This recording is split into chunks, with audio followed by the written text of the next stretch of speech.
Hi, boys and girls. Today we are reading If I Built a Car. Every Friday, I'm going to post a read aloud for you.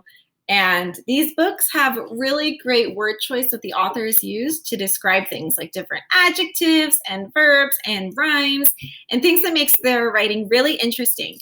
So as I'm reading, I might point out some of these things so that when you write next, you can use some of these ideas that the author has used for your own writing.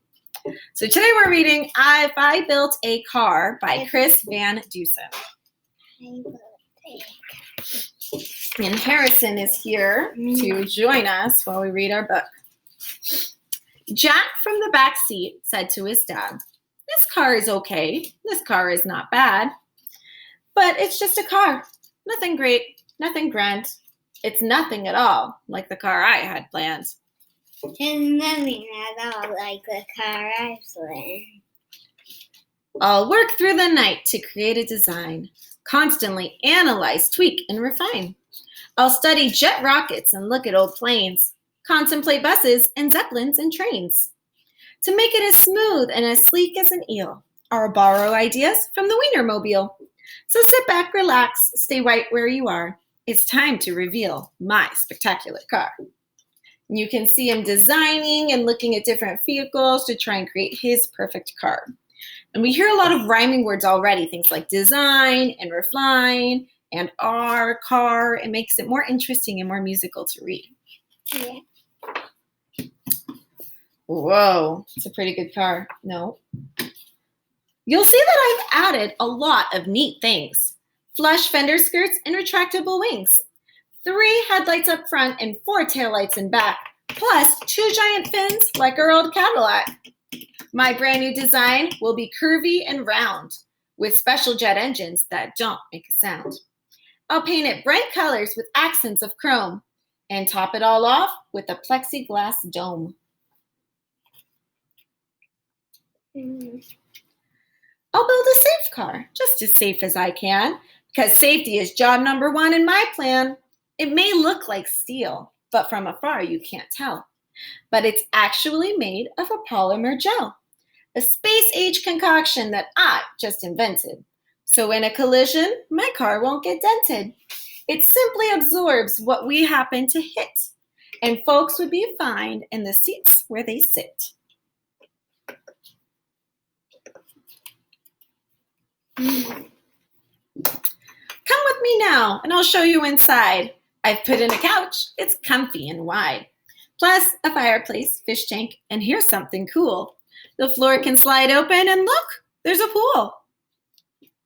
His dad's impressed. He is impressed, huh? I would be impressed too with a car that has a pool in it. Yeah. The dog looks impressed too. He looks like he might want to jump in. He's like, I don't know if this dude built the car, but he's amazing. He's amazing.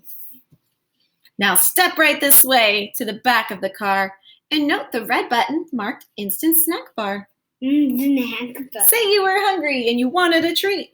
Just press it and instantly good things to eat. Appear in a flash, anything you please, from hazelnut pudding to aerosol cheese. I wish we had an instant snack bar in our house, huh? And we could just press the button and have lots of yummy food. Or in our car. Or in our car. That would be pretty cool too. It would take up a lot of space. We'd have lots of snacks. After you've eaten, you might want a nap.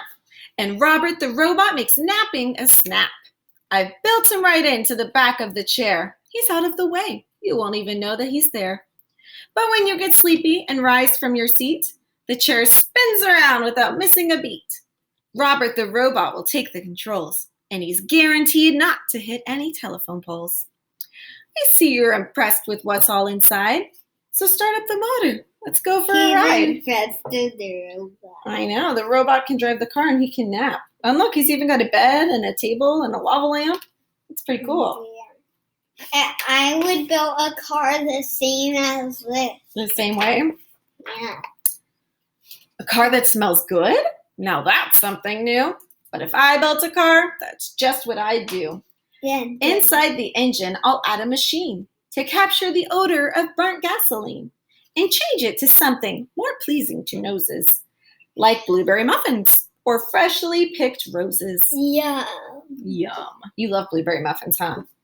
I wish our car smelled like blueberry muffins, but then I'd be hungry all the time. Yeah. Mm-hmm. Well, now that we're cruising, let's head to the lake. There's no need to panic or slam on the brakes. My car can do something that very few can. The Can I fenders sit will on float your lap? like a catamaran. Not right now. Mm. We're skimming the waves and we're having a ball. But wait. Shh. Hold your horses, because that isn't all. Boating is fine till we get the urge to dive underwater. Then just hit submerge. Robert will drive as we burble about. We can see catfish and we can see trout. We might even spy the shy sickleback gar from inside our fabulous waterproof car. I really like in this book that the author uses such descriptive words. Yeah. He uses words like submerge instead of just dive, and burble instead of just look around, and fabulous, waterproof, that you can spy things instead of just looking. Lots of really great words. So instead of, oh, we can look and see a fish, that's kind of boring. He says we might even spy the shy sickleback gar. So it describes the fish and how we're looking at it and how the fish is. Makes it really interesting. Whoa. Oh man. Last but not least, the best feature of all comes down to a button that's shiny and small. Push it and then, in the wink of an eye, the car will take off. We'll be up in the sky. Oh man. That's a crazy. Look at the fish.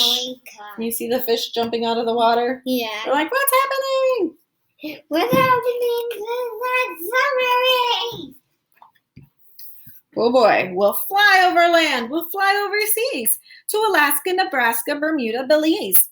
Or take a vacation when things start to freeze and fly us all down to the Florida Keys. He's funny word. Mm-hmm.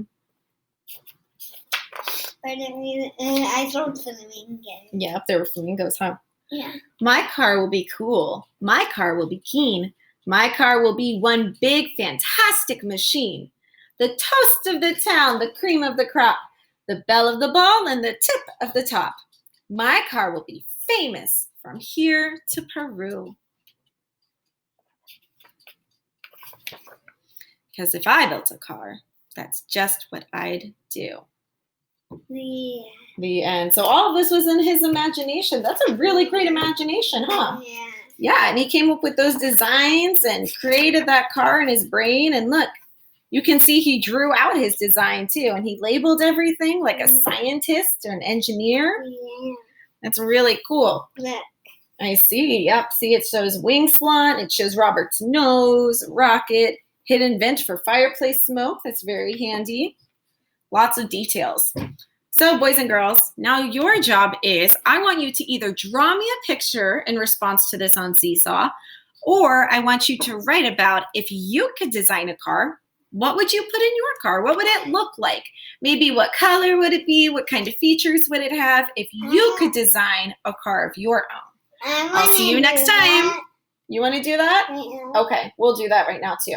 We'll do that and then I'll post Harrison so you guys can see it too. All right. Bye. Bye.